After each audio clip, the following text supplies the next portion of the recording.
Want to stay right here? Who's gonna bucket Amy? I have a bucket fill for Emily. Oh, don't worry. Taught a most amazing buyer consultation class last week. She shared all her ins and outs and secrets, and she's just a brilliant woman. And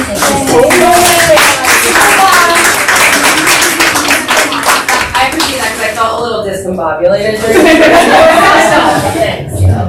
She's doing another class. Even better next time. Yeah, one second. Just don't ask her about the RPA. She'll know. Oh my God, just email me back. Who else has another bucket fill? I've bucket filled for Corinne for organizing.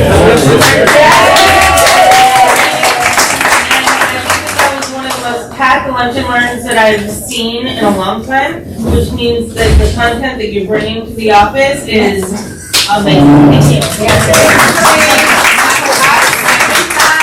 you. I'm not 100% sure if she's giving everybody what they want, so keep telling her that. Because education is like, has next level. You've leveled up this year, girl. Aw, thank Good you. job. Who else? One more. My bucket fill's for Nancy. Her hair looks beautiful. Yeah. Thank you. Okay, permanent pitches. No one? Oh, I have one for, hold on, it's not mine, unfortunately. It is for Marlins. He has a 3-bed plus a loft, 3-bath, detached home, just over 2,000 square feet in East Lake Vistas. Full bed and bath downstairs. Priced around $960. It's gonna go live in about 2 weeks. And if anybody wants his number, it is 619-410-7236. Contact him for more details, because that's all I got. Thank you. Thank you, Lisa. Okay, anybody else with a bucket fill? I mean, with a permanent pitch? Okay. Oh, I might have one. Go ahead. Fletcher Hills, a 3-bed, 2-bath, ranch style, single floor, or, yeah, around 1,760 square feet.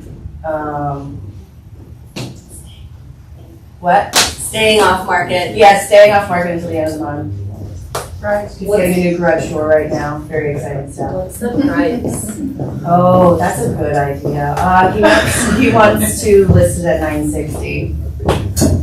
What's the lot? Any idea how big the lot is? I think it was 10,000. Okay.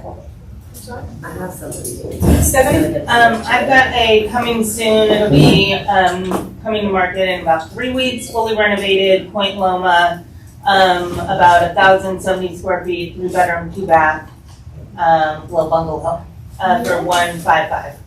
Awesome. Vinny? I have a 3-bedroom, 2.5-bath, magical home in Temecula. For $815. If it's Vinny's, it's Vinny's. Short drive. Yeah, short drive. Let's go to San Diego, no. Yeah, exactly. Perfect. Lake Murray Village, it's coming on in a couple of weeks. It's 3-bedroom, 2-bath, 1,018 square feet, 1950s. It's got room to expand, 2-car garage, and yeah, about $879. Yeah, so. Where is it? The Lake Murray Village. Trish, I have a question for you. Why are you sitting next to the troublemaker kids here? I was Well, I was sitting here and then they sat next to me, so. I really Okay. feel attacked. It's our wonderful Cassie and Dennis. Yes. Thank you so Hi again, happy you saw us before. I probably talked to a few of you outside there. Casey.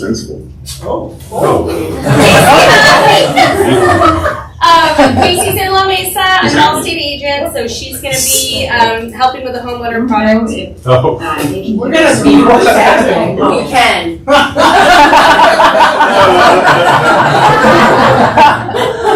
So we have a non-admitted solution if your buyers need home insurance or anybody you know who's been dropped, etc. Our details are out there. We're gonna email the whole information to everybody. If you just want to chat about anything, give us a call. We're gonna head out for another meeting now, but I really appreciate this. Looks really good. So thank y'all. If you have any questions, and providing great solutions, y'all. yeah, let us know if you need us. We're a phone call away.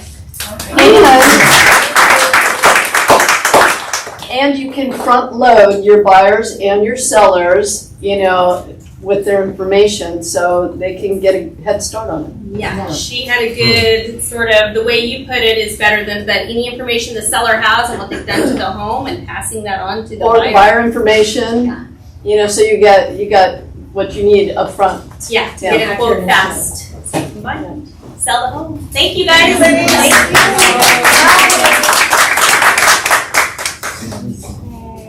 Oh, okay. Alicia. What? We're start getting ready. We want to welcome Sue. Sue, raise your hand.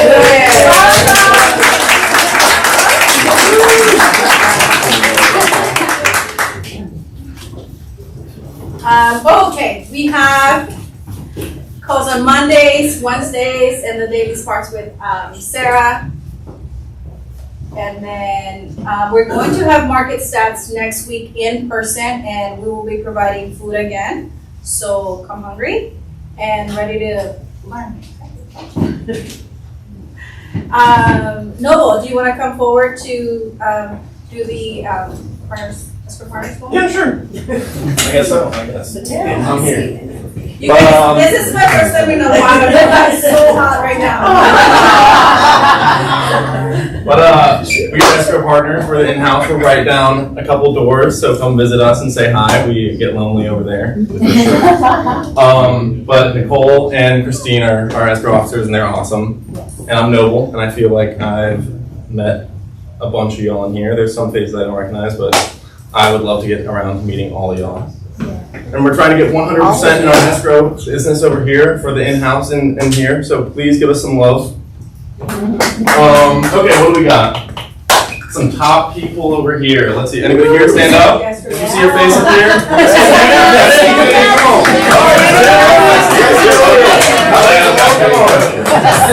Stand up. Take a bow. You're not even gonna stand for us. But yeah, welcome. Amazing, thank you y'all. You're doing awesome. I hope to see more of your faces on this board. Okay, everyone in here.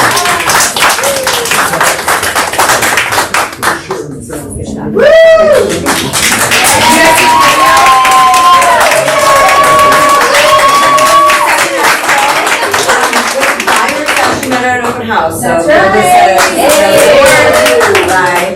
It works. That, and then we have another one. Charlie.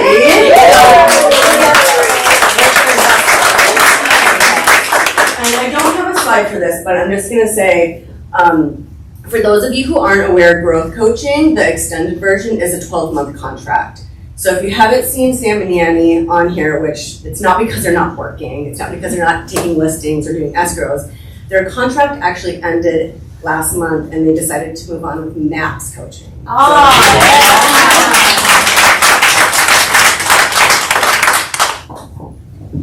So they won't be on any slide.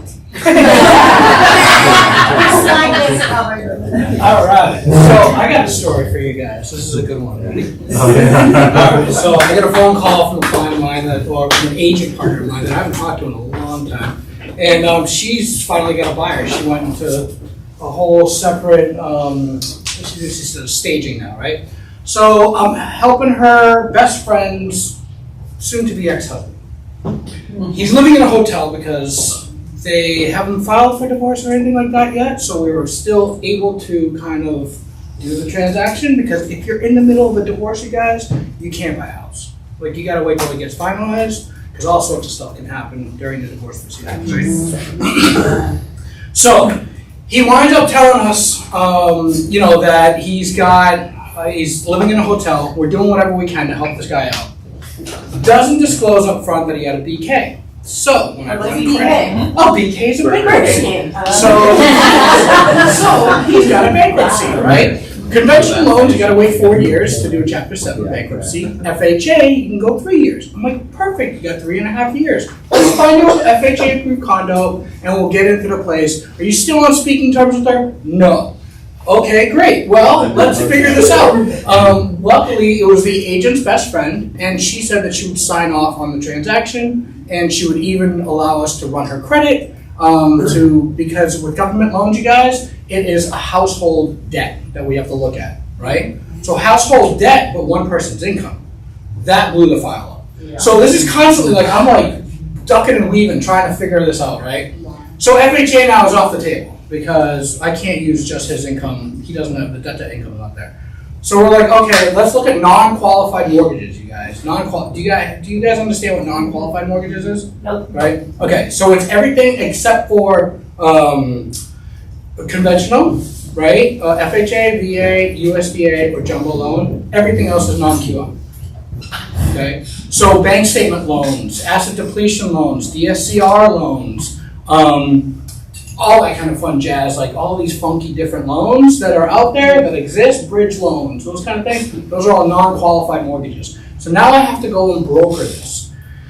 Mind you, I hate brokering loans for a reason, because I don't have complete control of the transaction, right? And if any of you ever work with a broker, sure, they may have a slightly lower rate, but God, that transaction is such a different experience, especially on a seasoned veteran, been doing this for a decade, and on my poor buyer. So, needless to say, we get into the transaction, everything is going kind of hunky-dory for the first week, then we order condo docs. Condo sends us a questionnaire, and is all elusive on the answers on the inspections. Remember we've been talking about this? I've been telling all you guys, like, condos are an issue. The listing agent never did his due diligence on this condo, okay? Said it was conventional.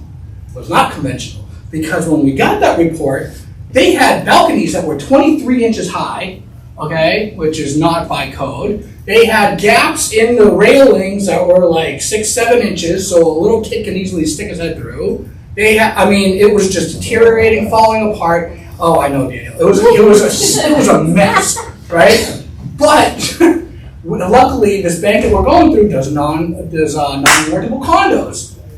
So we wind up getting this non-warrantable condo after a week and a half of banging on the door with this people right here. We finally get them to give us just the report on this particular unit, and we were somehow able to get it approved. So we finally get it approved, and because it was non-warrantable, it became more expensive, and things kept changing. And this guy's flipping out because things keep changing. You guys, with a loan, if we're not handling the transaction, and I'm not on top of it, or your lender is not on top of it, and it's not like a good lender that knows what they're doing, things can go sideways. And you gotta bob and weave, and you gotta set the expectations that you just have to adapt, right? And just keep going. Because we have an end goal in mind to close that loan. This guy doesn't want to stay in a hotel. Long story short, I don't know about that. we're closing the loan on Friday, okay? The story is, look, there's really, the buyers are not going to tell you everything. The sellers are not going to tell you everything. It's your job to dig into it and to figure out what's going on, especially if you guys have condo listings. Please do your due diligence up front. Don't just let it go and just splat whatever you want on MLS and then have a situation like this arise down the road. So I think the other moral of that story is, yes, even though you may not like brokering, you have people you can broker to get something like this done. True. So if you guys get in a situation that looks like it's not possible, reach out to it. If there's something going sideways, we have 30 different banks that we deal with that we can go to if need be. And I could just sit there and get on the horn and just start calling people and finding out who's willing to do the loan. So thank you for that. But yes, very true story. So thank you guys. Do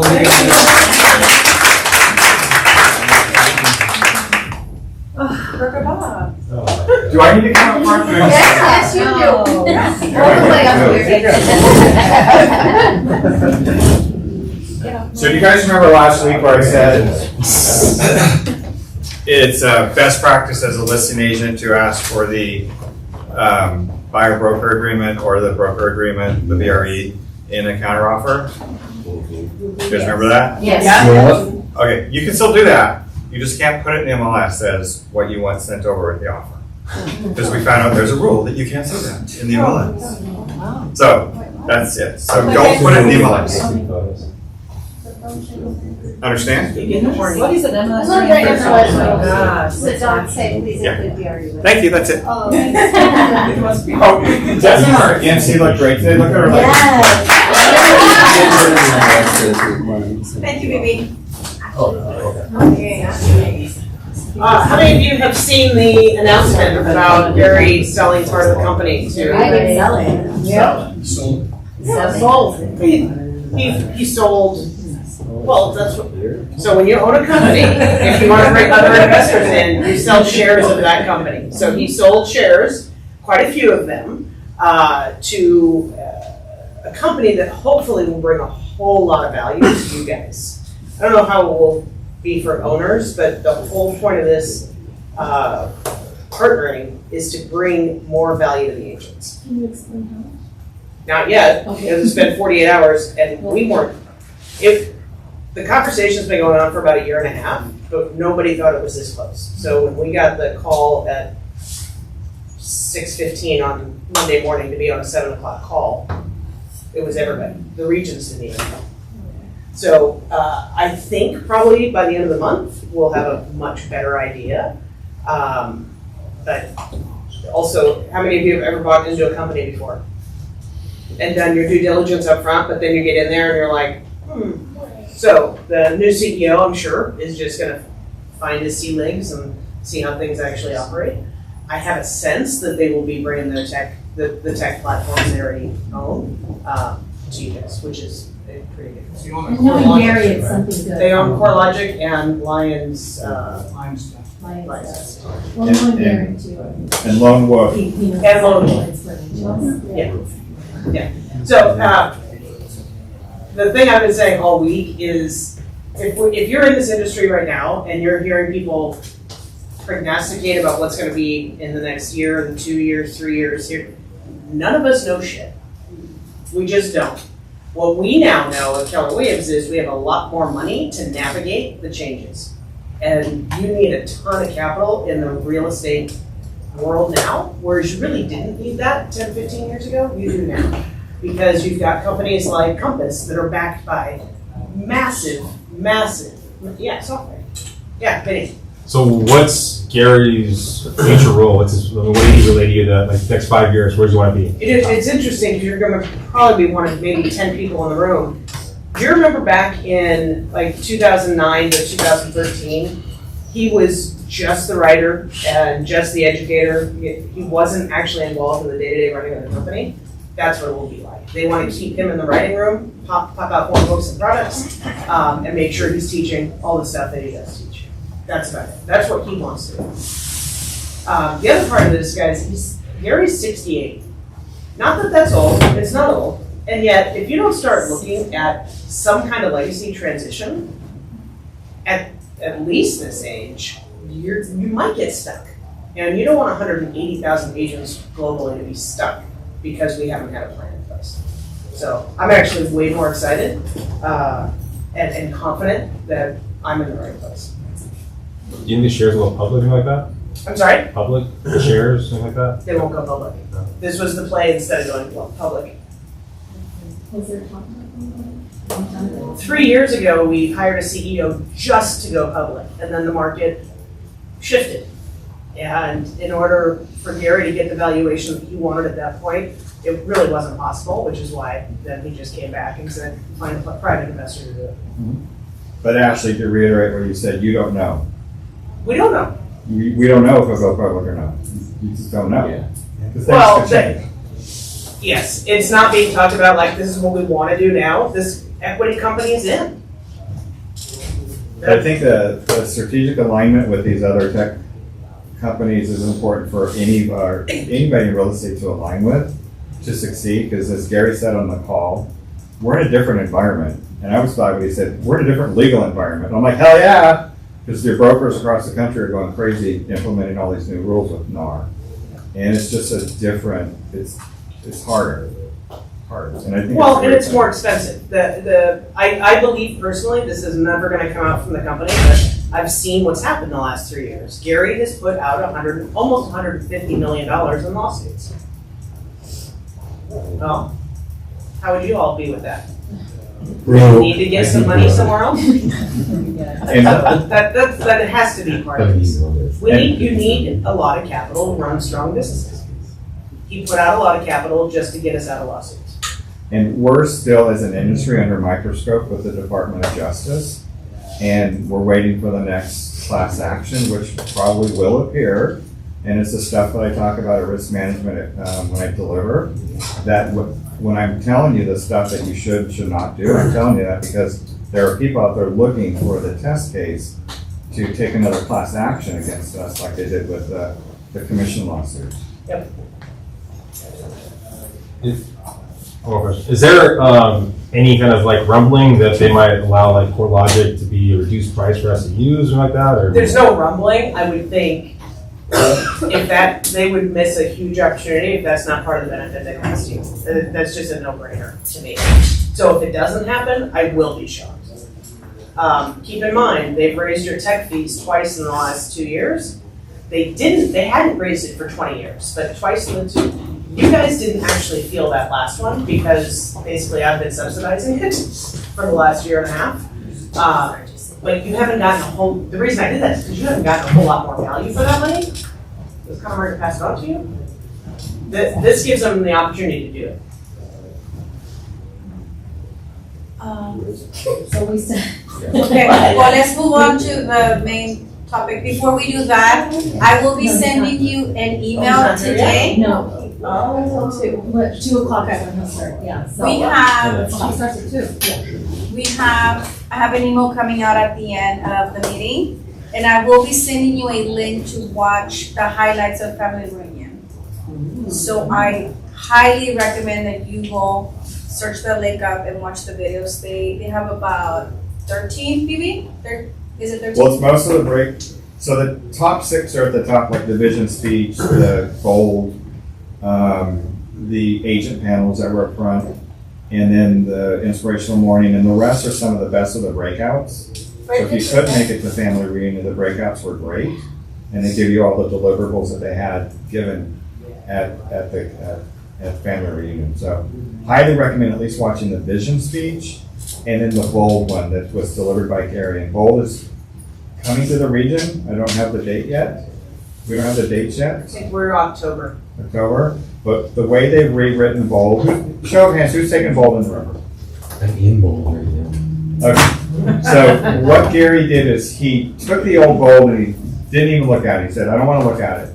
And they rewrote bold. And one of the things I'm really excited about with bold is what he works on is the mindset and getting agents out of fear first. Yes. Like, who loves getting on the phone and calling 20 expires off the bat? Nope. Right, because you're in fear, and you can't do a fearless activity when you're in fear yourself. So what they do is they really work on that fear first before the action happens. And I'm excited about that when it does come, because I think that it's going to be a game changer for people that, if you're the ones that are afraid to go knock on doors or pick up the phone and make a call or whatever, this will help you overcome that fear. And a lot of that stuff I do in my personal coaching with people is I help them break through fear. Just ask right here. What's your biggest fear? Public speaking? This exact moment right now. Yeah.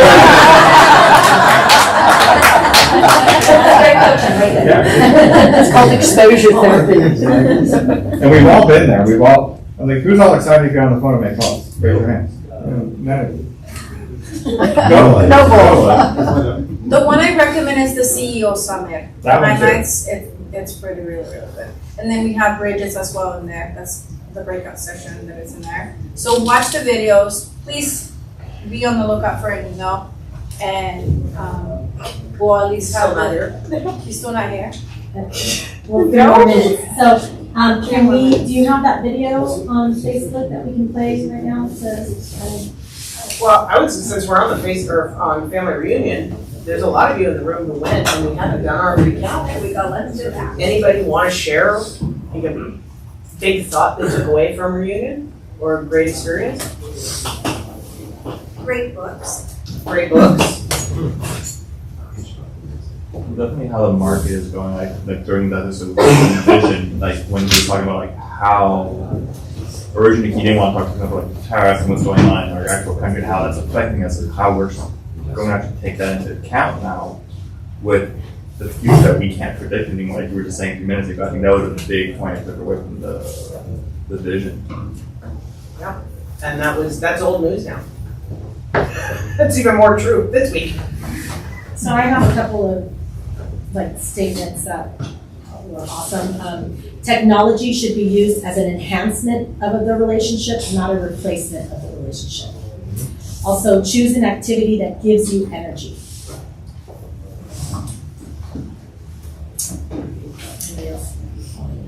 I learned finally after all these years what they were saying when they said what happens in Vegas stays in Vegas. Oh my. Yeah, he wanted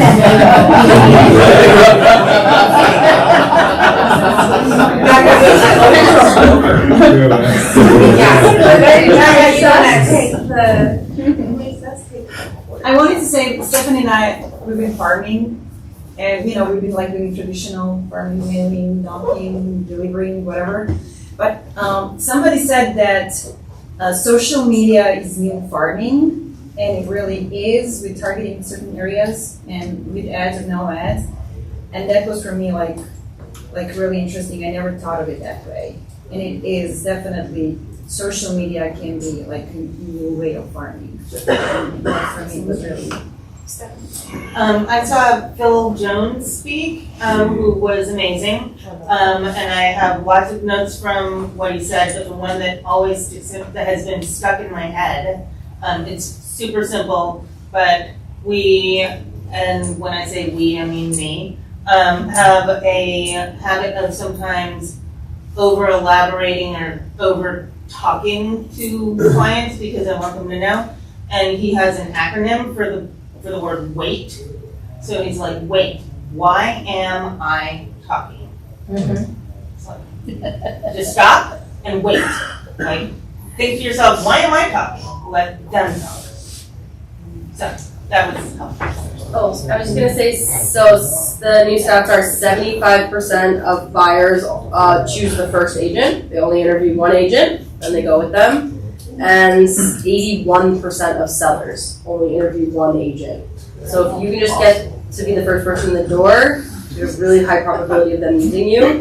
And they're still saying buyers, repeats and referrals, definitely and probably category, 88%. In 2024, so they would use their agent again, but I think the stat is like 17% actually are, because no one's following up with them. It's right there in front of you. They're only the first one through the door. One more good one. So this was in regards to our database and our sphere and our potential clients. By focusing on the ones that don't care and don't know, who are you not focusing on that who you do know and do care? So every yes that you say to something is a no to something else. So be deliberate in your actions. I can find more. Okay. I got one more. So they were this guy who's the most laid back guy. Actually, well, I probably shouldn't say what he's saying. You're like, he's on gummies. You were kidding, but like, I won't say it. Anyway, he was my favorite person at family reunion because he was so laid back. But one thing that he said was that connectors, anybody that's giving you a referral, sure, the note card and the coffee card or Amazon gift card is nice to send out right away. But what people that are referring business to you that consider themselves connectors want to know is, did they do a good job, right? Oh. So did you connect with that person? So he is texting anybody that refers him business each step of the way. I connected with them. We had a great call today. We went out at work, started to go out on there. They got pre-approved. We're starting to go out on showings. We got an offer accepted. We just closed escrow. That's kind of all they need. And that's way cheaper and way faster. right? To update those people. And that kind of blew my mind because that's actually, I consider myself a connector, and I was like, oh yeah, that is all I want. Like that's something in 8 years I've never thought of. I'm always like, oh, I've never sent that person a freaking note card thanking them, right? But you don't need to necessarily. And it's also more frustrating as somebody who's giving the referral, be like, did you even connect with this person yet? Like, are you guys out? Like, I don't wanna have to follow up with that. You're the one that's right in front of the client the whole time. Like, how hard is a text message? Right. That's great info. Thank you. Love it. Awesome. So, hi Adam. Let me do a short introduction. Everybody. Hello. Sorry I'm a minute late. No worries. I'm going to do the short introduction and then I'll let you take it away. Today's speaker, Adam Boxman, brings over 18 years of real estate experience. With over 400 buyer side clients served, Adam's clients experiencing an average of 4.5 homes and writing an average of 1.4 offers. 90% of his current business is from repeat business and past client referrals. Adam resides in Bucks County, Pennsylvania with his wife and 2 daughters. Please give an epic welcome to Adam Boxman. Thank you guys so much. Oh man, first of all, if you guys want to know where I'm from, I'm actually from just outside Philadelphia, so I couldn't be further away from you guys in the country probably. And the way I tell everybody where I'm from, when I say water, everybody goes, oh, you must be from Philadelphia. Most people don't know what I'm saying when I say water. Man, Corinne, thank you so much. And most importantly, I want to thank Bridget Pyreton for helping me make this happen. Thank you for doing this. Amazing. Oh, look, who's at Delco in the house? Oh, man, that's close. That is real close. All right. I don't know who needs to hear this. And so I'm going to say it because I'm going to assume some people need to hear this. Buyer agency matters. I'm going to say it again. Buyer agency matters. We're representing our clients during the most expensive thing they'll ever buy in their entire lives. It's the most expensive thing both emotionally, it's the most expensive thing they're ever going to buy when it comes to financially. And I want everybody to understand, you're not just a door opener. We have never been just door openers. My message today, I'm so excited to share with you guys, as I've been sharing across the country. I've had the opportunity to go all the way to Honolulu and give my message. In fact, I can't wait to actually come to San Diego and actually do my full entire workshop with you guys. But what I'm hearing around the country since I started teaching this 2.5 years ago isn't excitement about the future of buyer agency. It's not a passion for it. It's a lot of worry. There's been a lot of concern. There's been a lot of fear. There's a lot of people that I'm meeting with and talking to who are scared about whether buyer agency is even going to exist. It baffles me. I spent 13 years of my almost 20-year career watching when you work with buyers in the right way, in the most effective, efficient way, how great your life can be. And what I'm hearing and seeing around the country are agents that aren't seeing that. They're worried and they're fearful of it. And I truly believe it's because I've seen the end of the movie that a lot of these agents aren't seeing. They haven't seen yet.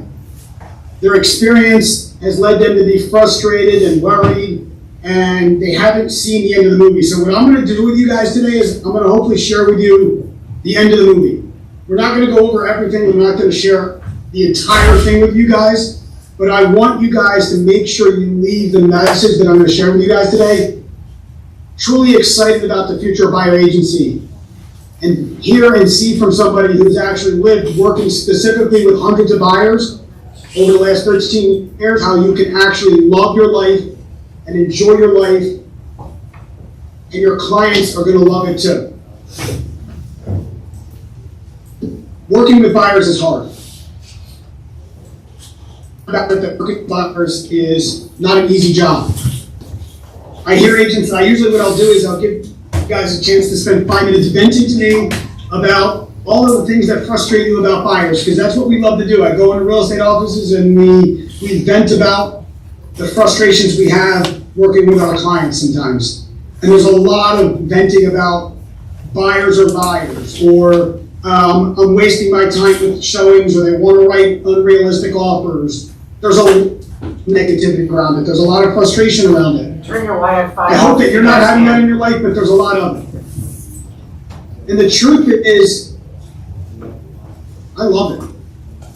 I love every single opportunity I get to help somebody buy the most expensive thing they ever bought in their life, to be a part of that moment. From the day, the first time 19 years ago, called a buyer and told them that they got the house, I get a lightning bolt of energy in my body. When I sit at settlement tables with buyers, watching them experience one of the biggest moments of their entire lives, it gives me a jolt of energy. I hope you get it. If you don't get a jolt of energy when you're telling people something so important to them, maybe find something else. Maybe do something else in real estate. But when it comes to working with buyers, it's a passion that should drive you every single time you get the chance to do it. It's frustrating for me to hear that the statistics tell us that 87% of home buyers don't use the same agent to buy their next house. 87% of people are using a total stranger to buy their next house. It's an eye-opening, baffling number. And when I go around the country, I talk to agents, and there's inherently a lot of people that will have skepticism around that, right? Because the first thing you might think about it is, well, some people don't live in the same area they bought their first house in, and they move out of the area. So yes, they're going to use a different agent. Okay, fine. I'll take a percentage down for that. And then there's other agents that will say, well, what if they're not in the business anymore? How can they be using someone that's not in the business anymore? So fine. That answer knocks down a certain percentage of that. So I'll let you go on and on and on about all the numbers of people, all the way down to 50%. I'll even let you take 87% of home buyers and knock it all the way down to 50 legitimate home buyers. 50% are using a total stranger to buy their next house. We have guided these people during the biggest moment of their entire lives, and somehow 50% of people are turning around and not remembering who you are. When you think about it, we've decided in our businesses to guide people during one of the biggest moments of their entire lives, moments they don't forget, moments that people never, ever, ever forget. Like, think about your favorite teacher in high school, or your favorite professor in college, or maybe the officiant that does your wedding, or the doctor that gives birth to your babies, or any number of people that are literally a part of huge moments in your life. You don't forget those people. Yes, San Diego might be different than Bucks County, Pennsylvania, but most of this country, the last 4 years, buying a home has been the hardest that it's ever been in my real estate career. Buying a home has never been harder for a buyer, in my opinion, than in the last 4 years. And think about, like, what in my life would be the hardest thing ever for me to do? Most people, Mount Everest is like that thing. Mount Everest might be the hardest thing you could possibly do in your life. Can you go from the couch to climbing Mount Everest? So I want to equate in all your minds right now to buying a home to climbing Mount Everest, because it's been that difficult. So what's happening? Buyers are going through the experience of climbing Mount Everest, being guided by someone that entire way through the ups and downs. You want to talk about things that can happen horribly when you're buying a house. It's not so far off from Mount Everest.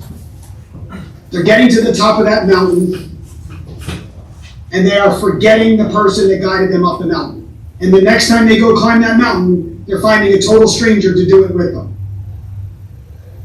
It just seems so unacceptable to me that that's been happening. And there's a reason why that's happening. It's because these people are turning around and they're not remembering you. They're not remembering how you've helped them. They're not remembering you even a part of the process. Most of the time they're thinking about what they did to get the house. In reality, though, in our businesses, does anybody in this room want to fight for every opportunity they do in their business? Does anybody want to sit here and spend 10 years fighting by doing open houses every weekend and fighting for the next opportunity? No one wants to. I don't think anybody's going to raise their hand and say, I want to fight for every opportunity. No. Like, we all want to build a business that is built on repeat and referrals, right? Does anybody disagree? Like, I pretty much started my business in real estate hoping that I could get repeat and referral business. And somehow 87% of people who are climbing Mount Everest are turning around, and they're not only forgetting you, they're not going to come back to you. They're not going to refer you. The question is, why do we refer anything in our life? What makes you in your life right now go, I'm going to help this other business grow and refer the hell out of them because they've been so amazing to me? Because in each of our lives, I would find that it's probably very few times in your life this year that you're going to actively refer another business. Like, actively be a proponent and a cheerleader for another business, because it takes a lot for you to do it. But we want our home buyers to leave the experience of buying with us and suddenly become our cheerleaders and expect them to do it when it takes a lot for us to do it. It takes a huge amount of effort for us to actually actively refer. So the first thing I want you to do is think about the type of business you want and stop thinking about it in terms of just referrals. Let's differentiate it. Let's actually differentiate it and call it an active referral. And we're going to differentiate an active referral from a passive referral. What do we want in my life? What do I want? I want active referrals. I don't want the buyer that works with me to wait for the person to come to them 5 years down the road and say, do you know a good realtor? That's a passive referral. That means you need to wait for someone to come to them and say, do they know a good realtor? What I want to be doing in my business, in my career, is make sure that when my clients leave this huge moment in their lives, climbing Mount Everest, experience this moment they're never going to forget, that they turn around and they make sure that the world knows about the guide that helped them up Mount Everest. Be in the picture at the top of the mountain where they're going to tell the world about it. Because when you do that, you're going to build a business where the people are going to want to help you grow. I have a crazy mindset around this. I know that the world in real estate teaches us that listings last, that we have to get listings in real estate. I know that's important. We do. I'm not going to tell you not to get listings or be a part of a team that gets listings. But listings bring buyers. And I will tell you, in 19 years of real estate, I am committed to believing that buyers are the true source of referrals. That the buyers are going to be the highlight of your repeat business. They're going to be the highlight of your referral business because it's a personal experience for every type of personality. When someone sells a property, you can get in and out of that situation and not make a massive impact on their life. And you're going to have a harder time getting them to leave it and want to tell the world about it and come back to you, unless their personality leads the financial goal that you gave them. Because most of the time, you sell their property, the big win is how much money they're making from the sale. When you're helping someone through the process of where they're going to live, where they're going to wake up in the morning, where they're going to go to bed at night, when you guide them through that experience in the right way, they don't forget you. When you do it the right way, this is where I believe the source of referrals comes from. Did you guys give me the ability to share the screen? Because we're going to share a screen with you guys. I don't know if I have the ability yet. I do it. Perfect. All right. Before I do that, I want you to be thinking about something right now. I want you to think about what makes you refer somebody. I want you to think about not just, let's talk about it this way. I come from the restaurant business. And in the restaurant business, you don't succeed in the restaurant business simply because people come to your restaurant and have a good meal. Most of those restaurants are gone in a year. What makes a very successful restaurant is people leaving that restaurant and telling the world that you have to come check out this restaurant. That's where restaurants thrive. So I want you to think about this. What made you go to a restaurant, leave that restaurant, go on social media or call your friends and family and say you have to check out this restaurant? Or have somebody do your kitchen and you go, I want to refer you to everybody in the world. Whatever it is, what makes you do it? I want you to think about that for a second.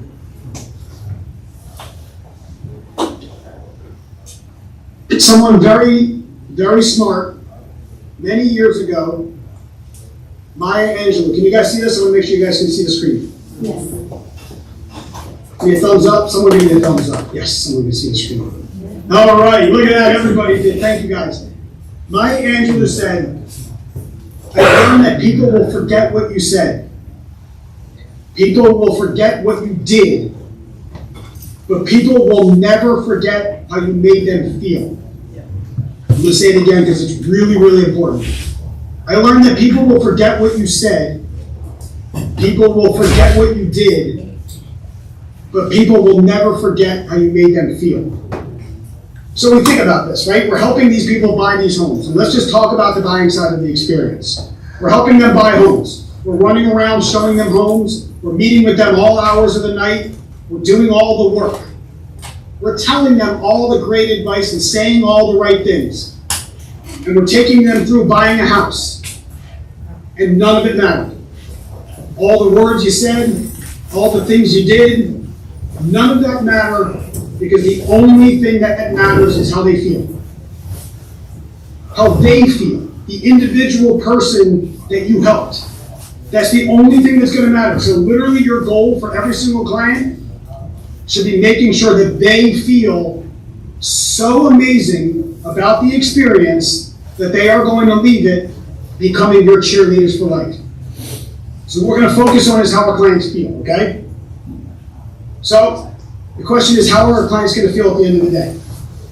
And I come up with 3 ways. There's only 3 ways that your clients are going to feel at the end of the day. There's only 3 options. 1, it's awful. There is very clear potential chance that your clients could feel awful at the end of working with you. We have to acknowledge it. It's potential. Now, no one wants it. No one wants our clients to feel awful, ever.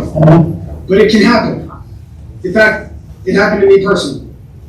My wife and I, we were dating since we were 16 years old.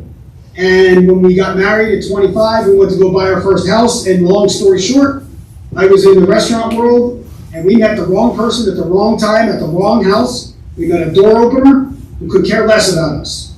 But what did we do? We met the random stranger at the random house because we're the buyer that does what every other buyer does. We want to meet buyers at the house, and I wanted to meet the agent at the house because that was the most important thing to me. And I had an awful experience.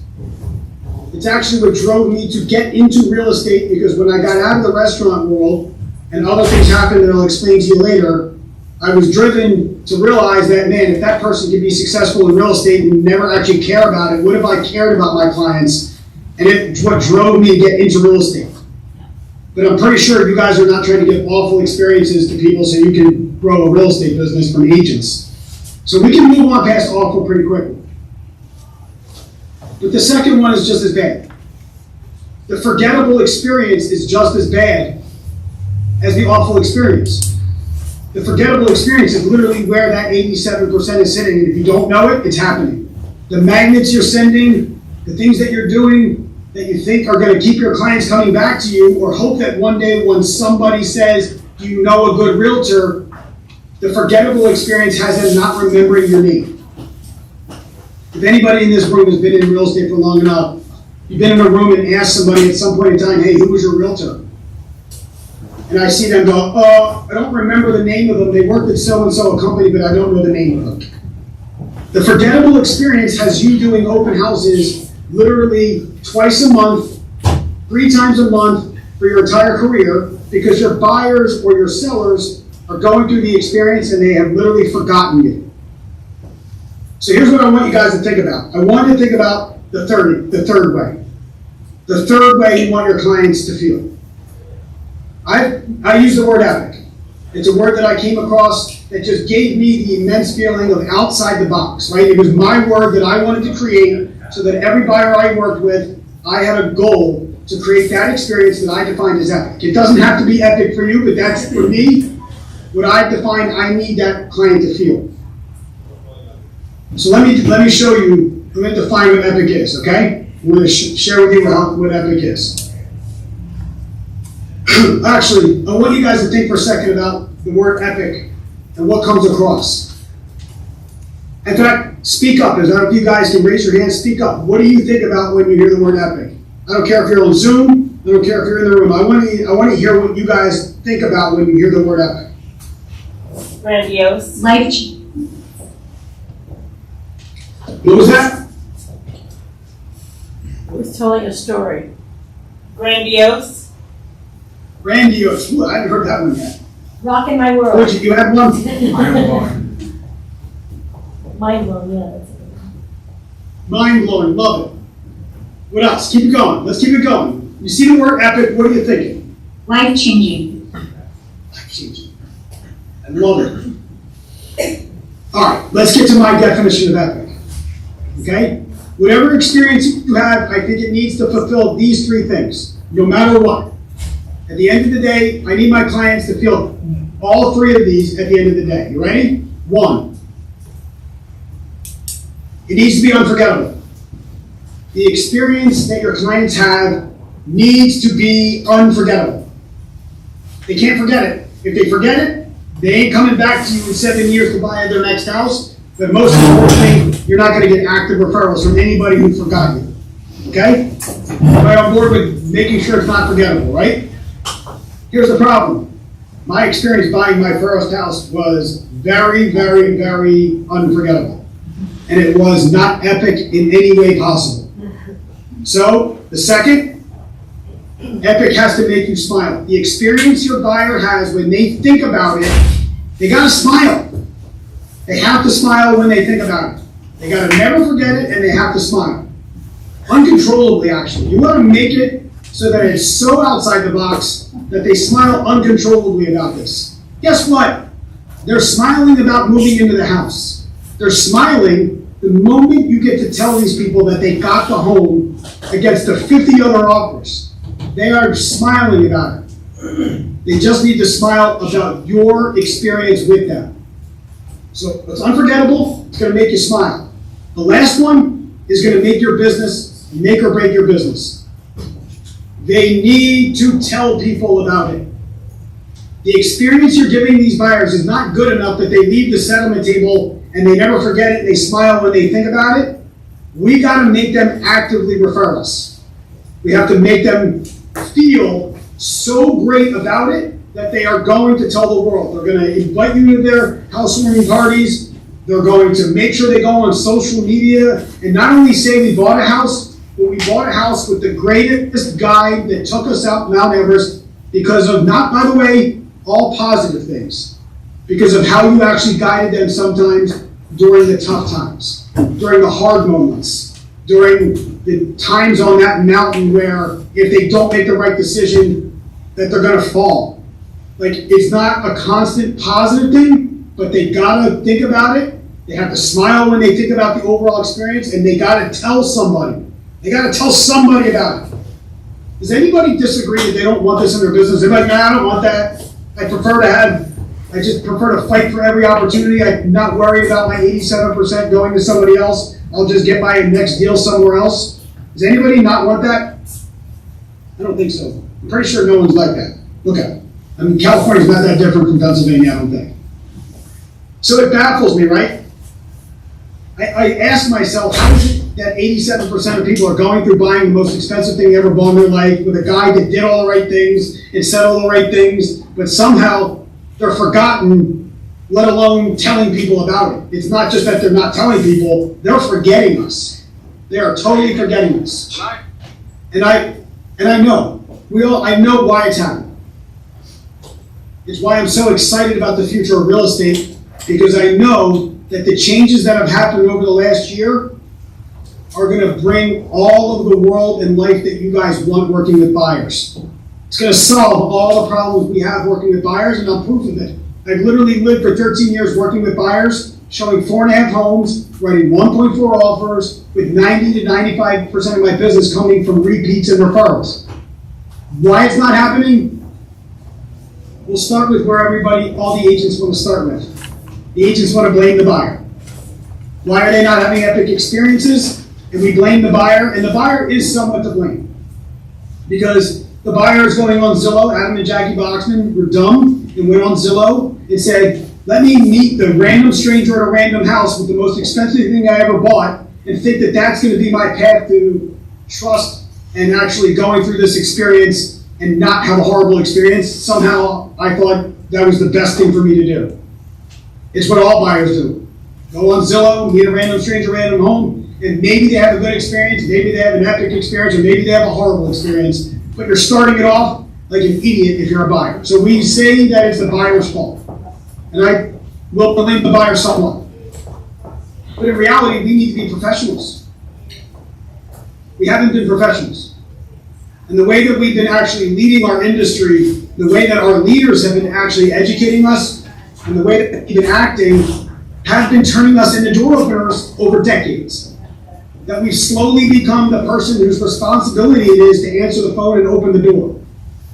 And the reason why this has happened is because we've been told that 75% of the home buyers will work with the agent that they meet at the first house.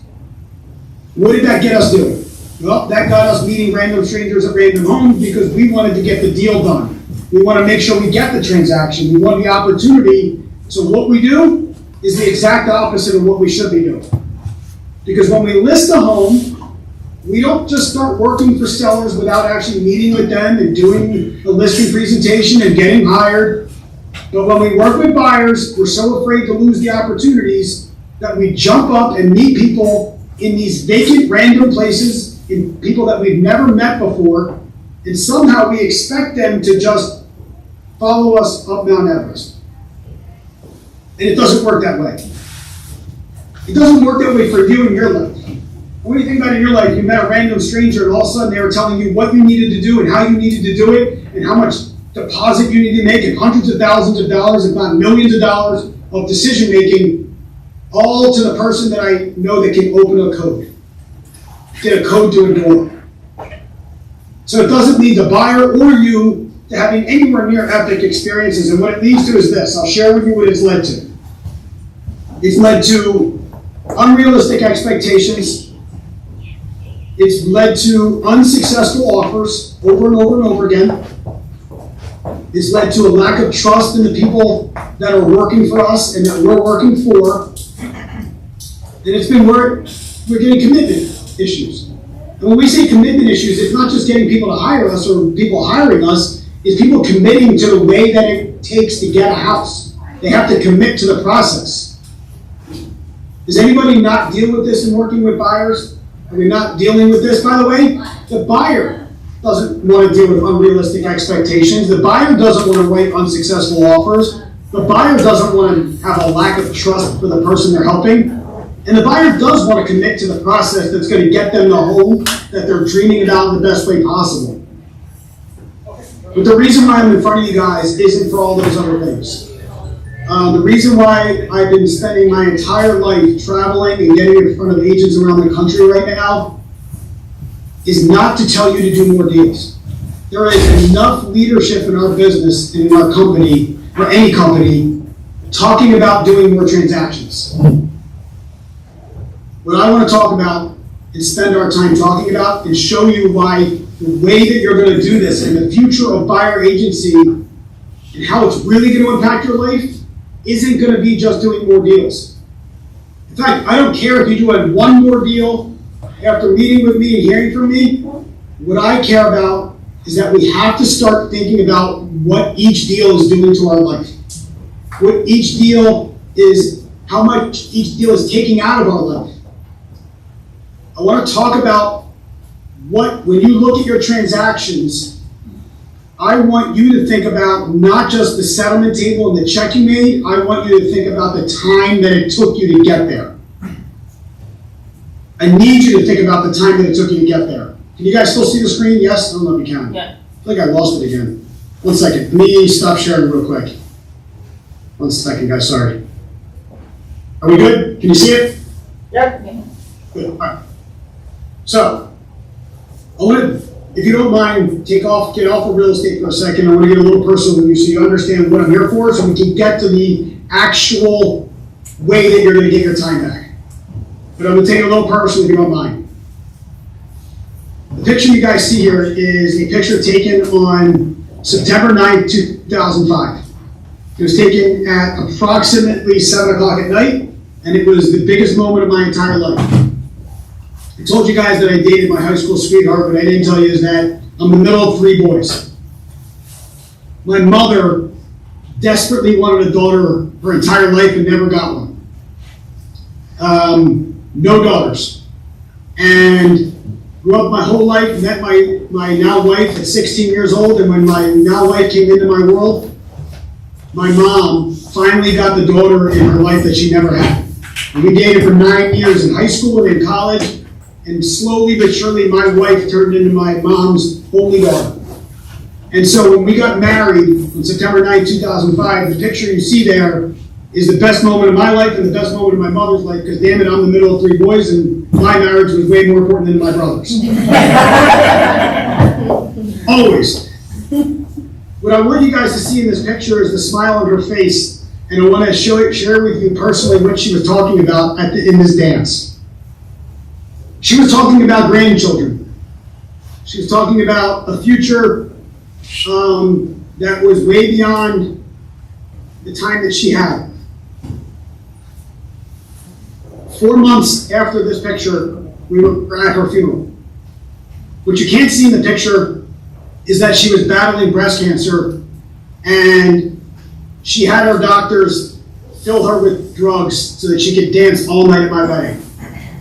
And I had no idea how sick my own mother was at my wedding to know that this was going to be the biggest moment of her life. And so when I'm sharing my message with you guys, and I'm sharing my message around the country, I got into this business because I was missing moments of my life in the restaurant world. I couldn't see my newlywed bride because I was running around in the restaurant world wasting moments of my life. So I got into real estate because I thought I was going to get my life back and my time back. And then suddenly I start losing my life and my time in the business that I got into. And so I'm not here to tell you to do more deals. I don't care what your goals are. I hope you have big goals. What I want to share with you is that each and every one of those deals that you do, the profit and loss has to include time. And the best part about it is I went from going on vacation with my family in the real estate world, and I know each and every one of you have been on vacation, and say over and over again, hey, I gotta just make a phone call. I gotta just talk to this person, or I gotta go write an offer. And suddenly your vacations don't become vacations, they become your family's vacations, but you're still working. I want to share with you that when 13 years ago someone showed me the way that I could actually love working with buyers, I could get back to this picture. This picture is of me in Mexico with my family on vacation right after we went parasailing. First of all, I hate heights, so I'm smiling, but it was a pretty ridiculous experience with my 15-year-old up in the sky. And what I didn't realize is my 15-year-old knew a whole lot more curse words than I thought that she knew. It was a crazy moment up in the sky with her, and what you don't see in this picture is my phone. What you do see in this picture is me. And I want you to be thinking about your vacations and how you can make sure that when you actually go on vacation with your family, or even out to dinner, or whatever the heck it is that you want to get away from, that you actually get these moments in your life. That you actually have these moments in your life. And with buyers, it can happen. So let me share with you how we can make that happen, right? I'm going to share with you how I've turned unrealistic expectations into realistic expectations with these clients. How I turn unsuccessful offers into successful offers. How I get trust. True trust from the people that are hiring me so that when they trust me, they go through the process like any guide would be taking people up Mount Everest. When people guide people up Mount Everest and they're struggling, they turn around and they look at their guide and they trust their guide because they believe in the person that's taking them up the mountain. And they commit to that person. So we're going to get commitment from everybody that's working for us. The ironic part about it is that I started teaching this class around the country because people thought they were trying to learn how to get buyer agency contracts signed. How do I get commitment? The truth of this is, that's the easiest part of all of this. The easiest part is building up the trust so that people will commit to you. Hammer down. So the easiest part is the commitment. And by the way, we're not just talking about commitment to buyer agency contract. I'm talking about commitment of committing to the process, committing to how you're going to do it, committing to the work that it takes to get there. And then most importantly, I'm going to show you how you're going to get your time back. I'm gonna show you at the end of this, the real impact on your life, so you can actually see it. You're gonna get your time back. You're not gonna hate your life working with buyers anymore, because you're gonna do it the right way. And I'm gonna show you the answer right now. Anybody wanna see the answer? The answer is pretty simple. You ready? Yes. The answer is right in front of you. The answer has always been, by the way, are you guys good on the camera? I don't want to pause if you guys need me to pause. Are we good? Thumbs up? All right, good. The answer has always been in front of you guys. It's ironic because when you go list a house, I watch agents around this country practice their listing appointments. And they have this listing appointment that they do, and they know they're going to compete maybe with other people to go list a house, so they have exactly what they're going to say to go list a house and market, show how they market the homes. But with buyers, we've been meeting people at homes and trying to set the stage for being their Sherpa climbing a mountain when we haven't done anything other than meet them at the house. So the first thing we're going to do, we're going to have a properly prepared and practiced consultation. That is the plan. I'm going to start with the last word because I think it's important for you guys to understand. The word consultation is not presentation. The biggest mistake we've made in our real estate businesses, the biggest mistake we've made in our real estate lives is that we believe that presentation and consultation are the same thing. And they are two totally different things. So here's what I want you to do. I want you to leave presentations to the listing agents and the sellers. Because when you go meet with a seller, they are expecting you to present to them exactly what you're going to do to sell their house. You're going to present all your bells and whistles and your marketing plan, and you're going to be presenting from beginning to end in that meeting. Presenting means you're talking and communicating, and you're presenting your bells and whistles, and they're going to want to see your drone shots, and they're going to want to see your presentation, because that's what you're doing. They're hiring a salesperson. I need you to take that hat off and meet with buyers and give them what they deserve, which is not a presentation. They don't need you to sell them something. What they need is a consultation. They need someone sitting down with them as if they were an attorney or a doctor and they had a problem and they need a solution, and you're going to guide them through it. And you're going to guide them through consultation, which means you're going to have to listen more than you ever did in your entire lives. You're going to have to actively listen. Because when you're helping somebody buy a home, it's more personal. There's a lot more that goes into it, and it's not as simple as let me sell your house and get you the most money. Your active listening skills need to be at the height of your abilities when you're doing buyer consultations. I can tell you right now, sitting down with a buyer with some flimsy, not prepared consultation and getting their criteria is not going to solve all your problems working with buyers. But when you sit down and you have a properly prepared and practiced show, guess what you can do? You can actively listen. And the most important thing that I've learned in my consultations is that by being so prepared to meet with people and know what I'm going to say and how I'm going to say it and why I'm going to say it and what questions, most importantly, I'm going to ask, guess what I can do? I can listen. When you're sitting down with a buyer to buy a house, you got to do three things. You got to hear the words that they're saying. You have to write down the things that they're saying to take great notes, and you have to watch what they're saying. Because a huge part of our world in connecting with people and building trust and actually connecting with people is visually also how they're responding. So does anybody in this room think they're going to be great at actively listening to what someone's saying, watching what they're saying, and writing down what they're saying, while they're also thinking about what they're going to say next? Because guess what? The human body is not going to be able to think about the words that you're going to say next and also listen to the words of the people that are speaking to you. You're not going to do both great. I don't care who you are.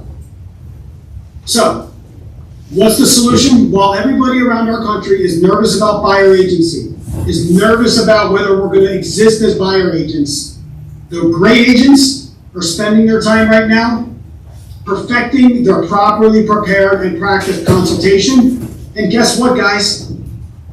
It's what we all should have been dreaming about to begin with. Because the dream I've had, the dream I've been waiting for my whole life in real estate, is the buyer that doesn't treat me like a door opener, that wants to sit down with me and get to know the process and understand what it takes to buy a house. By the way, it's what they've deserved. The buyer has deserved to know all of this, and that's why we're in the position we're in. The agents that are going to perfect their properly prepared and practice consultation with buyers are not only going to get the buyers to work with them, but the end of the movie isn't getting a buyer agency contract signed. The cool thing about this, guys, is that the end of the movie is actually you're going to enjoy your lives. I have not missed a single moment of my kids' lives. My daughter's played soccer for 10 years, never missed a game. And it all comes down to the fact that I perfected the properly prepared practice consultation with these buyers so that I can sit down with them and become the Sherpa that they believe in and trust. I was at family reunion a couple weeks ago. The word trust was used more than I've ever heard ever. Because what we're starting to realize in real estate, especially working with buyers, is that people will hire the person they trust more than anything else. So, everybody, I want you to commit to learning and preparing a properly prepared practice consultation. I want you to also understand that I'm not trying to teach you my show. The next phase of this is I teach the consultation. I teach the framework of what I believe should be every buyer's consultation. But here's the thing. I don't want to teach you my show. I'm not going to teach you my show because my show ain't going to come off well as your show is yours. You just need to have your own show. You need to have an intentional show to sit down with people, and at the end of it, you need to have very defined goals for every one of your consultations. So the first step is committing to preparing your own properly prepared practice consultation. And here's what I'm going to give you. I'm going to give you the framework for exactly what your goals have to be for everyone if you want to actually get the results you want. What you're not going to do is get a consultation that lasts 15 minutes that gets a buyer to hire you and think that is the win. So here's what I'm going to do. I'm going to share with you the mission of every one of my buyer consultations. That if I complete my full mission of my buyer consultation, I'm going to get the results that I want in my life.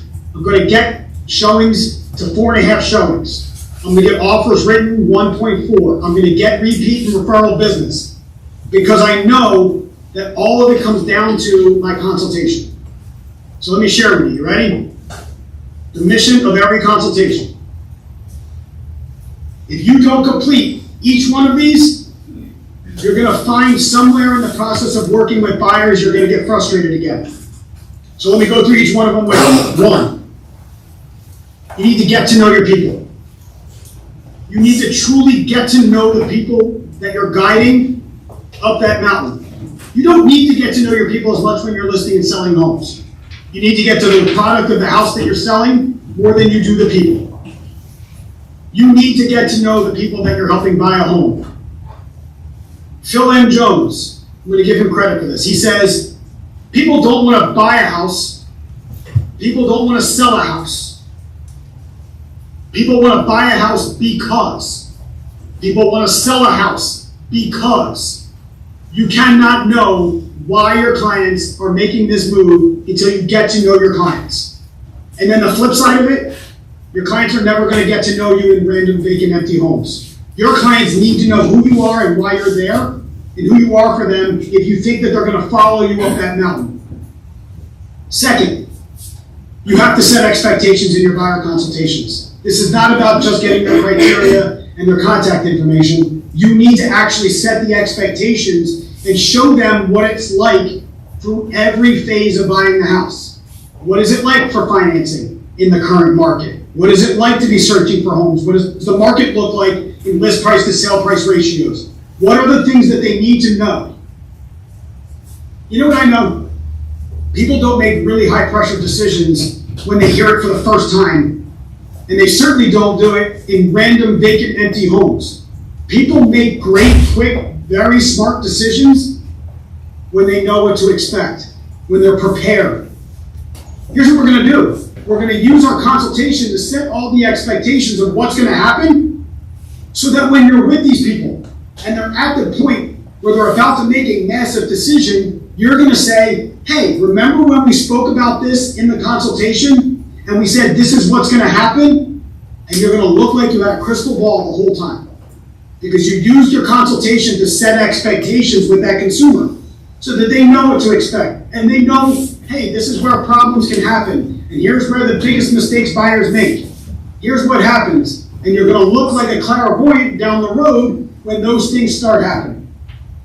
You're gonna set expectations. Third, you're gonna use this opportunity to build true trust with these people.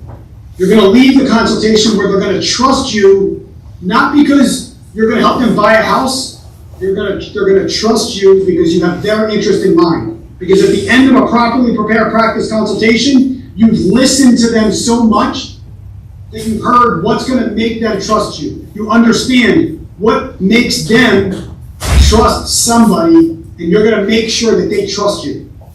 Because if they don't trust you, how can they trust you? How can you believe that they're gonna show the homes that they want them to see, or write the offers they wanna write, and make the decisions when they're calling people they trust for those answers? We gotta build trust with people before we start. The fourth thing, and I don't know if I've ever heard of Stephen Covey, but we think win-win. We must be creating scenarios in our consultations where we enjoy the experience as much as they do. So when they get their financing in order and work with the people we trust in financing because we've set the stage and built the trust and built the team around them, does it work better for us? Yes.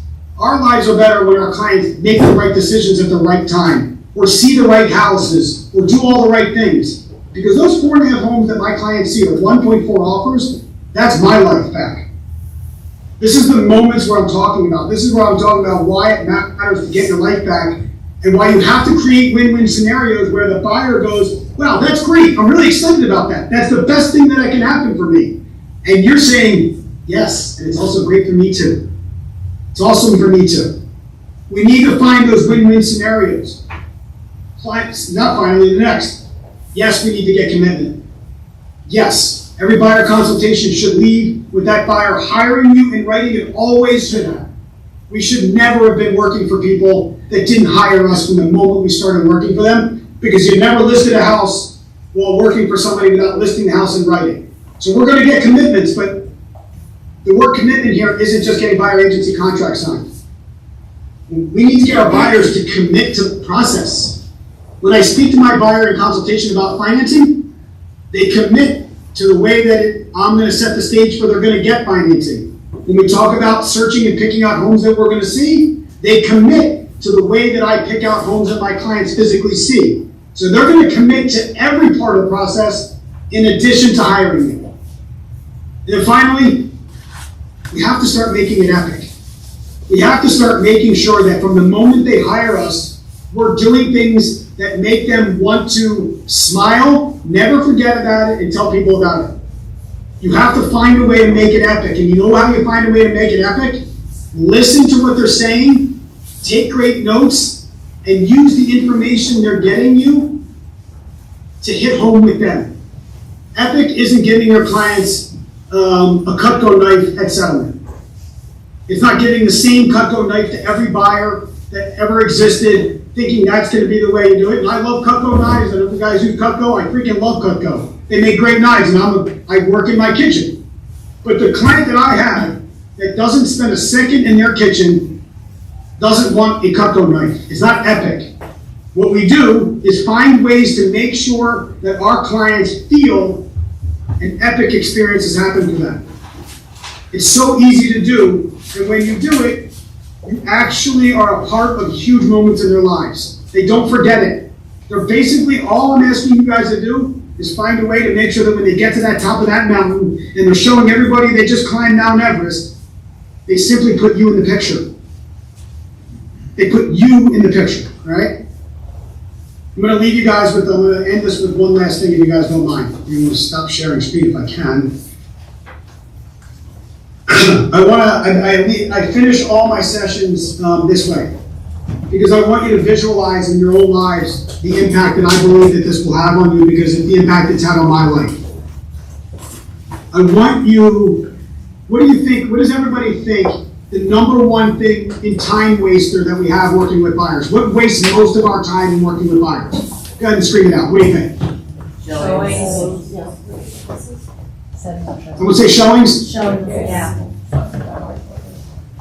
Let's start with this. Does anybody know exactly to a T how many homes they show per buyer before they get a deal done? Is anybody tracking exactly how many homes they're showing per buyer to get a deal done? Almost nobody, right? But it's the number one thing that we get frustrated about in working with buyers is the time we lose and how much time it takes to work with a buyer. But we don't actually know how much time we're actually losing. We talk about tracking our numbers, and we track all these important transaction numbers, but we're not tracking the real number that matters in our life, because guess what? You get to 50 deals today, tomorrow's not guaranteed. So let's think about it now. Because I go around the country and I ask agents, man, has anybody ever shown 30 homes to a buyer? No. Everybody, there's someone there says yes. If we're honest with ourselves, people have shown 40 homes to buyers. In the last 4 years, there's been many times where we're showing 25, 30 homes to buyers before sometimes, by the way, I'm talking about how many homes you're showing per buyer to get a deal done. What about the buyers you show homes to and you never get a deal done? So maybe we're showing 10 to 12 homes per buyer to get a deal done, but what about the other buyer we showed 10 to 12 homes to and we didn't get one done? So here's what I'm going to do. I'm going to share all with you that I believe on average, the average agent right now around this country is showing 20 to 25 homes per deal, per client that they get under contract. And we think about that pretty whimsically. So here's what I want you guys to now think about really, intentionally. Start calling those showings hours of your life. Start thinking about 25 hours of your life. Are we going to be sitting at a settlement table realizing that we lost 20 hours of our life to get to that settlement table? Every single time you get up and show a home, it's an hour of your life. Every time your buyer gets up and looks at the wrong home, it's an hour of their life. Think about the time you could be spending doing something else with that hour. Maybe you could be going out and getting more business. Fine. Whatever you want to do, I want you to imagine getting now 20 of those hours back. One, someone many, many years ago told me to start tracking these important numbers. Not just how many appointments I'm setting, how many appointments I'm meeting, how many appointments are they hiring me. And then they hired me, and I don't stop there. How many homes am I showing per buyer? How many offers am I writing per buyer? Where is my business coming from? When you start tracking these numbers and realizing you're losing moments of your life, I can promise you, you're not going to be nervous anymore about the changes in real estate. Those agents showing 25 homes have been doing it because they've been door openers. They've been meeting people at homes, and they've been celebrating the transaction without realizing the time it took them to get their life. And when you start doing the consultations and tracking your numbers and having a properly prepared conversation with people, you're going to start seeing those hours of your life back. I want you to get excited about that because that's what the future of having in real estate. That's what I've been dreaming about for 13 years, praying for the buyer to say, yeah, you know what, I don't want to meet at the house. I'd like to get to know who I'm trusting so that I can actually get to know who's helping me buy a home. That's the world we're back in now. The buyer can't just be a random stranger anymore. They need to pick and choose who they're going to work with. And they're going to work with the person they trust, and the person they trust is going to have a properly prepared practice consultation. And at the end of the day, if you do this for a year, you're going to say, damn, that settlement was the greatest thing that ever happened in real estate. Because now I have my life back. Is everybody on board with me? I know I spoke a lot. I went way off, and I hope you guys like really feel that this can happen for you. I've been all over the country, Honolulu, Cincinnati, Massachusetts, all these agents that are thinking, man, how am I going to work with buyers? How am I going to show my value? You're Shirkas. You are that great, all right? Man, what did I miss? I feel like I'm missing so much stuff. Is there questions? I'm totally here for you guys. I have all the time in the world, so I want to know if there's any questions. I want to make sure that I'm here. You guys are here as long as you need me. Adam, I just want to say thank you so much for coming today and sharing all this awesome information with us. And I was hoping you could share with us also, before we open it up to questions, about your plan next week to offer that Yes. session. If you could talk a little bit about that. Yes, absolutely. So I started teaching the consultation. So just so you guys know, man, I can't wait to fly out there because I'm going to totally do this with you guys. I teach the full consultation in a good 3-hour session where we actually will break down the foundation of the rate consultation. And I do that because I want to get your time back. And I know breaking down the actual consultation will show you step by step. But it's so much more than the consultation. Yes, the consultation got me hours and hours and hours of my life back. But what we do in real estate is focus on the number of deals and don't think about the hours that it takes to get there. Our profit and loss statements don't include a line item of time. And so I started realizing we're wasting so much time in every area of our real estate business. I want to shine a light on all that. I want to shine a light on all of the missed time. So our CRM, we need to follow up better in our CRM and our databases. We need to have better systems to make sure we can stay in touch with these people to get more interviews so that we get more consultations. And yes, we're going to talk next week about the consultation. And then we're going to talk about what we're doing with buyers to get our time back. So next week, I'm doing a free workshop virtually across the country, 1 hour a day. We're going to talk about how we get our time back. What I want us to be thinking about is not how much money we're making, but how much money we're making in the time that we're working. So more money in less time. So next week, I'm hosting 1 hour every day from 1 to 2. And I'm going to put in the link right now. Actually, Courtney, you got this? Courtney, can you handle that? Actually, why don't I do this? I'll even Can you share the image with the Yes. standard or Yep. will accept us? I got it. We're good. Very good. I got it. Eastern Standard. I can get it on there. Can everybody see this? 10. It says Right 1 there. to 2, so 10 to 1. Yes. So 10 to 1. Everybody see this? Yes. Will we have a slide on that? Courtney, put in the chat for people on Zoom. It's just you and me on Zoom. All right, perfect. Even better. I'm going to send this out, by the way. Corinne, I'll send an email to you guys with all the information for this. But Fantastic. we're going to sit down next week and spend 5 hours, 1 hour a day getting our time back and at least opening our eyes to realizing how much time that we're actually spending per deal. Wonderful. Are there any questions? Yes. Can you hear me, Adam? I can absolutely hear you, yes. I'm on this. Sorry, that's this website. I'm from Doylestown, by the way. Who is this? Emily Holmes. Get in the camera. Oh my God, how long ago? Wait, I moved out here 15 years ago, but yes, I grew up in Bucks County. I don't see her on the Right screen. here. I don't see her. Can Wait, you see oh me? my God. Doylestown. How is that possible? Like, I'm in Pipersville, so now I'm like telling you guys you have no idea. San Diego, it's all the same, right? Not the same, I'm sure. No. Like, I just got down to like 5 minutes from my house. I usually say Philadelphia to everybody. I actually have to say Pipersville to you. Yeah. That's awesome. Yes. Anyway, thank you so much. I've heard you speak before. My question is, how, on average, how many of your buyer consults are in person versus on Zoom these days? Guys, thank you for asking that question. Holy crap, that's such an important part of this. All right, can I have a little fun with you guys in a second? I'm gonna have a little fun because I'm gonna explain to you why, I'm so excited about this. The world changed in 2020, everybody. The world gave us a gift with buyers, and I'm gonna share with you this. You ready? I wanna make listing agents jealous. I have this dream in my life of making listing agents jealous about the time that I spend working with buyers. And most people are like, that's insane, that's impossible. Wait, there's no way. Everybody goes to do listings because they waste their time with buyers. So here's what I'm gonna tell you. Ready? I'm gonna take you through it quick. You go list a house, you take 45 minutes to get ready. You have to prepare to go do the listing. You gotta drive to the house to do the listing. You gotta sit down with the seller in their house after they've walked you through their whole home. You gotta do your listing presentation, you gotta drive home. You're spending 4 to 5 hours on every listing appointment that you do out of your life. Because I'm not talking about what you spent in the listing appointment. I'm talking about how much time in your life did you spend to get that listing appointment.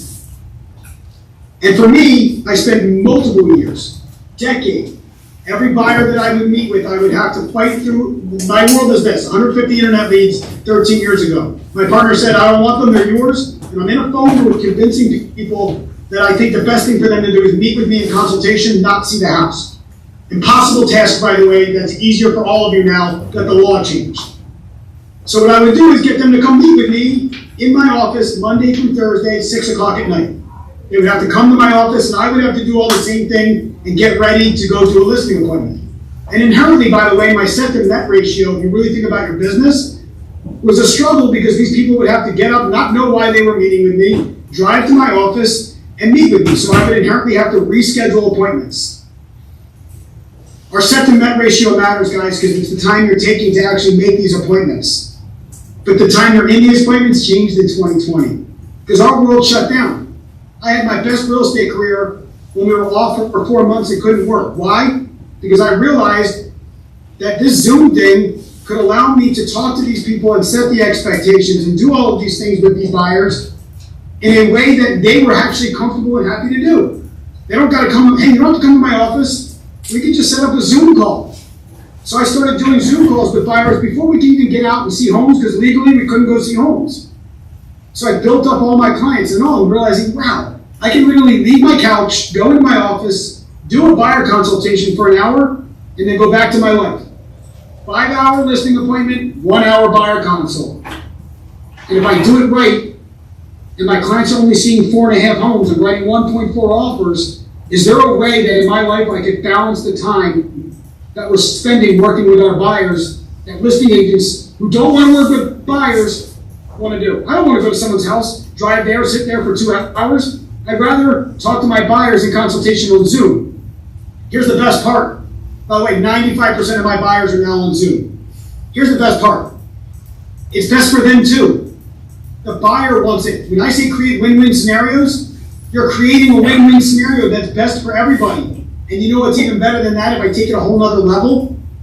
When the buyers used to come to my office on Wednesday after a long, hard day of work, to keep them engaged and listening and paying attention and being there from 6 to 7 o'clock at night is hard.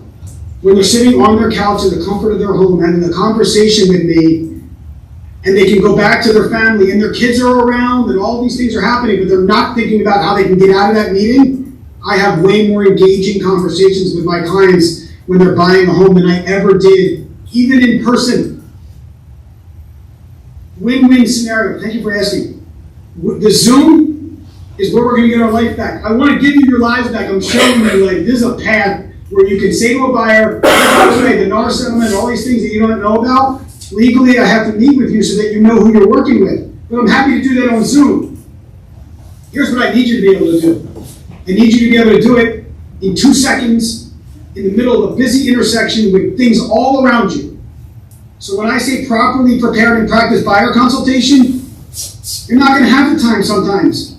You're going to have a buyer that says, look, I'm ready to buy a home. I want to meet you in 10 minutes. Great, get on Zoom. Be ready to do your buyer consultation at any moment, at any time. And when you do a properly prepared one, and when you're practicing, you know what you're going to say, your clients are going to be confident in you. And they're going to follow you down that path or up that mountain. Thank you for asking that. What else? Hi, I'm Judy. Thank you. Hi, Judy. So a lot of buyers could be resistant to having a consultation first. What's your best script and method that you get them into a consultation? Well, the script got a lot easier now because I fought through conversations that I would have to have with people, and if they hung up on me, they could just go find a random other person to meet them at the house. Because the typical calls that I would fight through would be, I saw 123 Main Street, but I don't know, I gotta change the thing. It's gotta stop being 123 Main Street for everybody on earth. But I saw 123 Main Street, can you show me the house?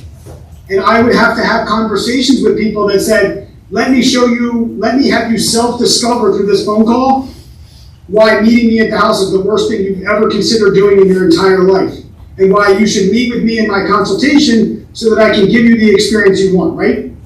And I use script boards and all these junk things to have these conversations that led to consultation. Because the ultimate goal isn't to get them to hire me. The ultimate goal is to get the chance for a job interview.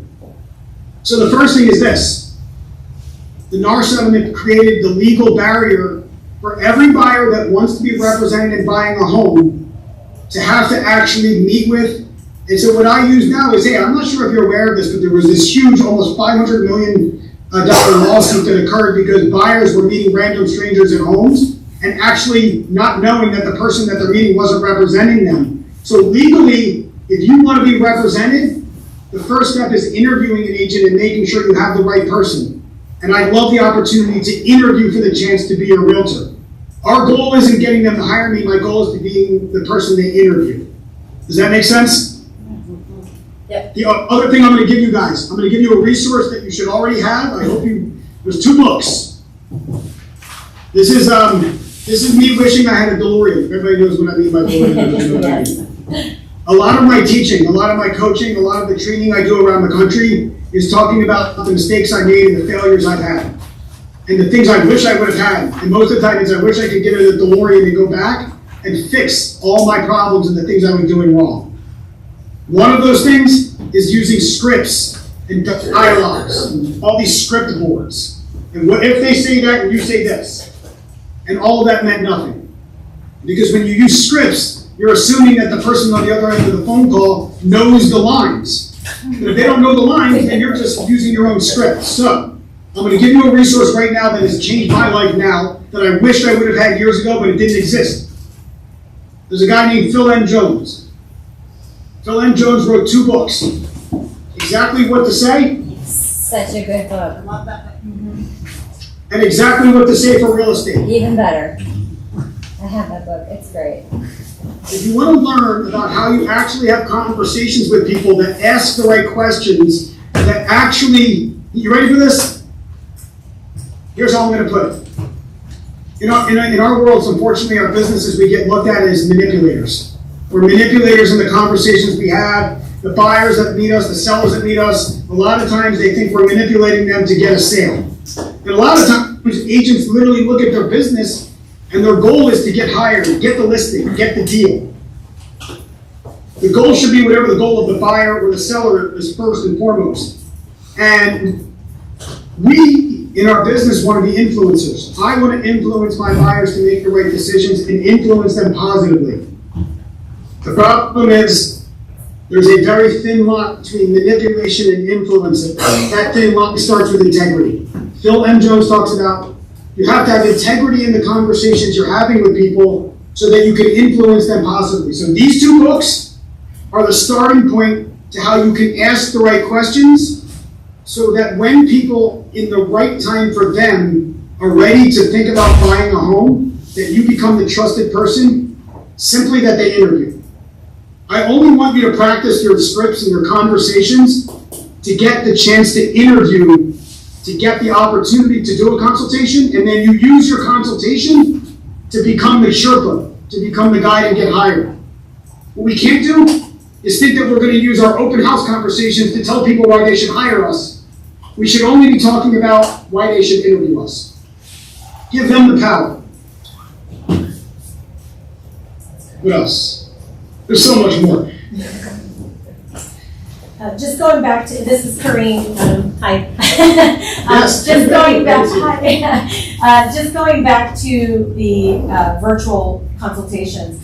I love it because I can actually share my screen and I know everybody's looking at it properly versus sitting in a room where everybody's kind of leaning into my computer and trying to look at it, and it just, it's become the easier route. And there's different people, elderly may usually want to meet in person, and then you have your younger group, and not necessarily younger group, but there are people who prefer either one, so it made, the pandemic made it. Where they want to be met. Right. Here's what I will tell you that.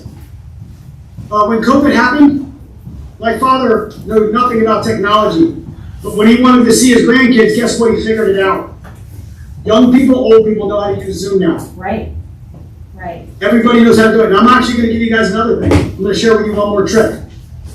Here's why Zoom actually really helps, even better. Has anybody ever heard of Fathom? F-A-T-H-O-M. Write this down. F-A-T-H-O-M. Fathom. Oh man, here's a game changer. You want to bring value to your consumer, your clients.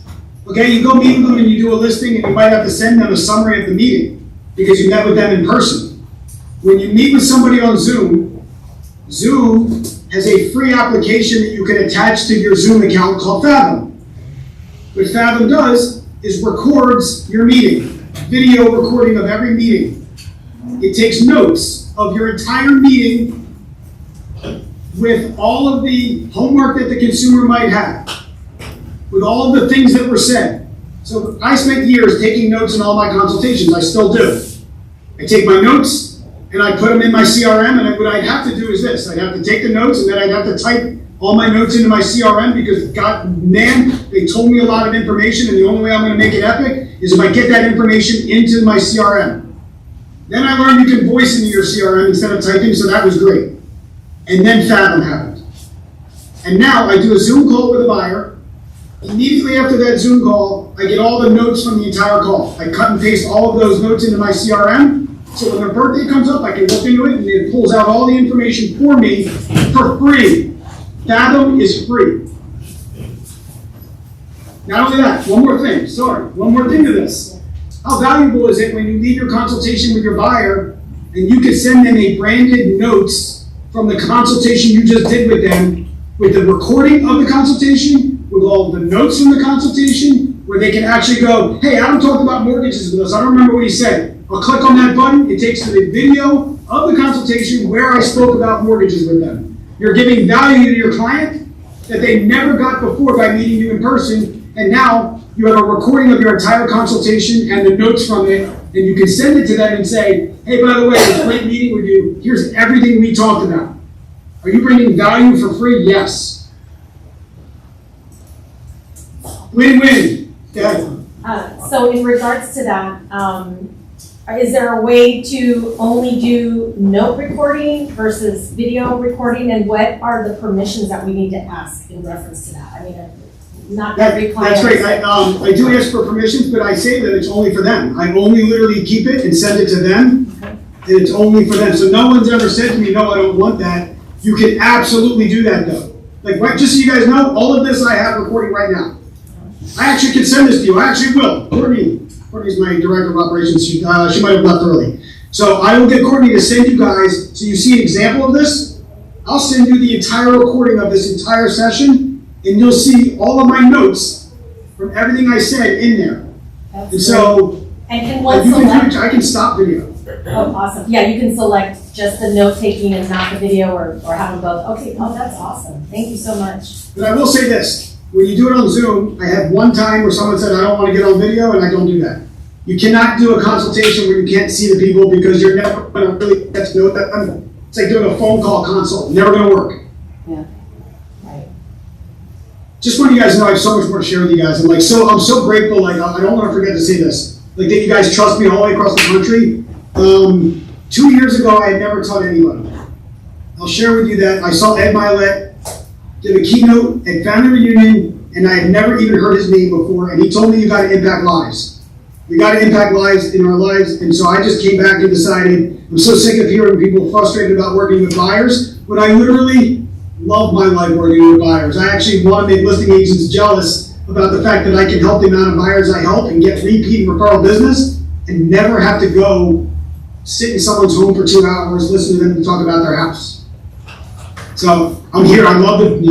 I want you guys access to the Facebook group. I'll make sure you guys have access to that. I share all my stuff there, and then I'd love to see you guys next week. Join me for an hour a day next week. This is awesome. Thank you so much, Adam.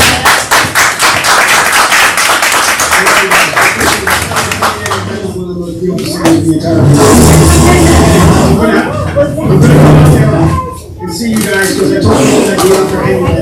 And so, when they happen, so I can actually take you guys through the entire workshop. I'm happy to do that. All right? Thank you so much.